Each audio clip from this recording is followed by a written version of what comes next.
Hey there, TikTok enthusiasts. Welcome back to our channel, where we break down the latest features to make your social media experience smoother and more fun. Today, we're tackling something super useful: how to enable auto-translation on TikTok in 2025. This feature is a total lifesaver if you're into international content, learning languages, or just want to understand videos from all over the world.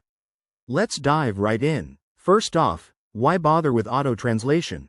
Well, TikTok is a global platform, and with this tool, you can automatically translate captions, comments, and even audio into your preferred language.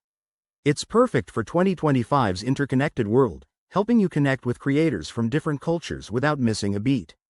Now, let's get to the steps. I'll walk you through this quickly and easily. Step 1. Open the TikTok app on your device. Make sure it's updated to the latest version for 2025. You don't want any glitches. Once you're in, head to your profile by tapping the person icon in the bottom right corner. Step 2. Tap the three dots or the settings icon in the top right of your profile page. This will open up the settings menu. Scroll down until you find the Privacy and Safety, or Language, section. TikTok might tweak this slightly, but it's usually under Account Settings. Step 3. Look for the Language or Accessibility options. In 2025, TikTok has made this even more straightforward, so tap on Auto Translation, or something similar.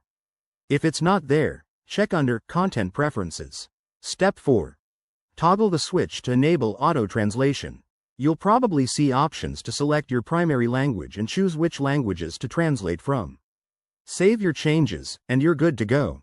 A quick tip: if you're on a web version of TikTok, the steps might vary slightly, so stick to the mobile app for the best experience. And remember, this feature uses your device's language settings, so double-check those if needed. There you have it, folks. Enabling auto-translation on TikTok is a breeze and opens up a world of content. If you found this helpful, give it a like, subscribe for more tech tips, and drop a comment if you have questions. Stay connected and keep exploring. See you in the next video.